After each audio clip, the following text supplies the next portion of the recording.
dapat hadir di rumah Allah yang penuh berkat ini. Pertamanya sekali lagi kita sama-sama bersyukur dengan mengatakan alhamdulillah.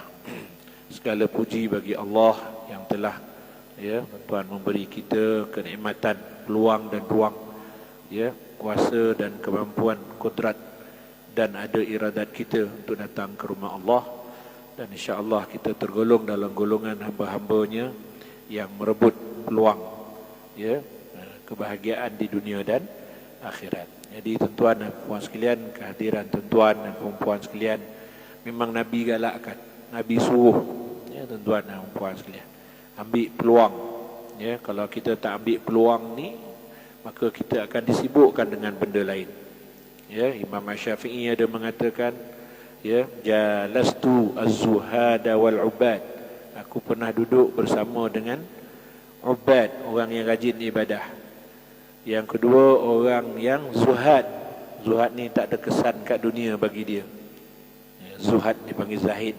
Asyara sinin, 10 tahun lama dia bergaul dengan dua puak tu. Aku dapat dua benda. Yang pertama, al-waqtu qasayfi in lam taqta'a qata'ak. Waktu tu umpama pedang, kata Imam Syafi'i.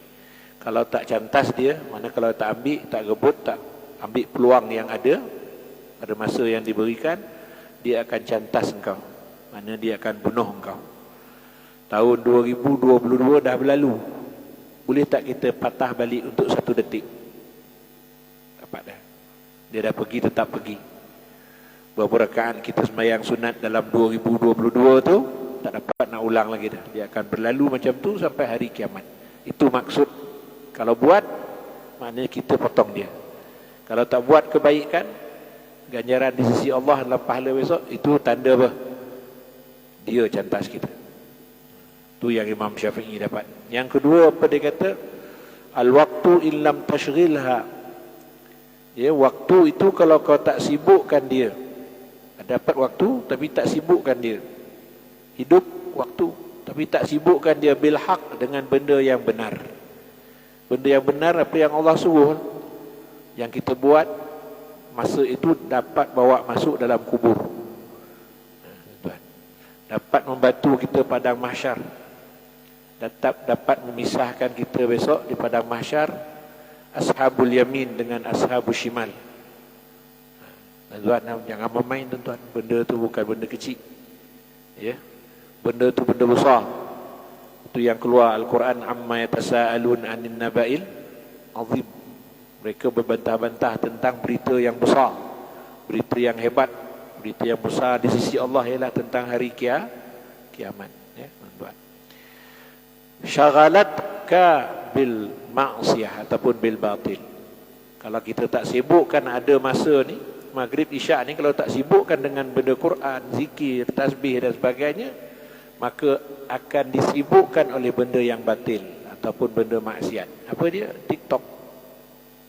Kalau duduk rumah confirm tengok TV, tengok TikTok. Sekarang ni tidak ada orang yang ingin melihat muka mak ayah, muka anak-anak, muka Quran, nak tatap muka hadis ilmu, muka tok guru. Mereka lebih suka menggunakan ketik-ketik jari, ketak. Jadi kita tuan-tuan berjaya hari ini dapat menyibukkan diri dengan menuntut ilmu.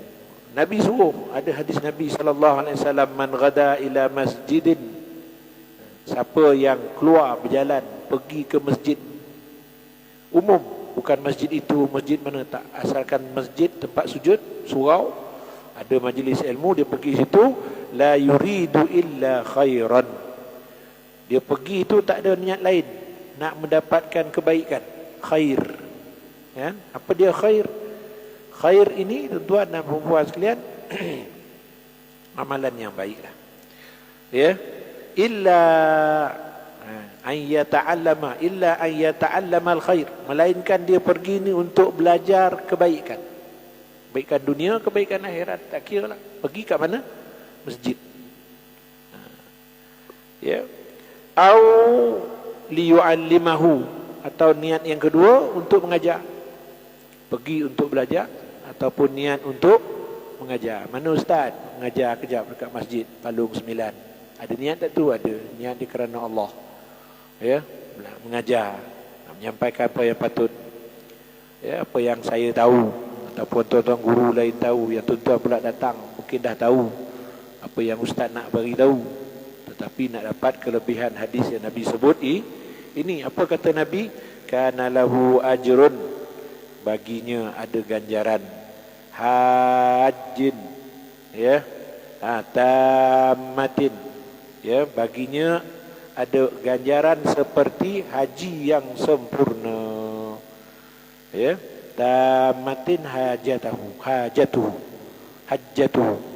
hajinya sempurna. Tuan dan puan sekalian, nampak hari-hari boleh pergi haji ni, pahala dah lah, ya. Itulah peluang datang sini, belajar, duduk sekejap, kita dapat pahala dan ganjaran sama pahala orang pergi Mekah. Orang pergi Mekah, tuan-tuan, ya, kalau dah pernah pergi 24,000 ke atas. Kalau kali pertama pergi ada subsidi mungkin 10,000, sekarang mungkin dah naik 12,000. Tak payah pergi masjid yang menuntut ilmu, dapat pahala apa? Pahala haji. Baik tuan-tuan, sebagai mukadimah,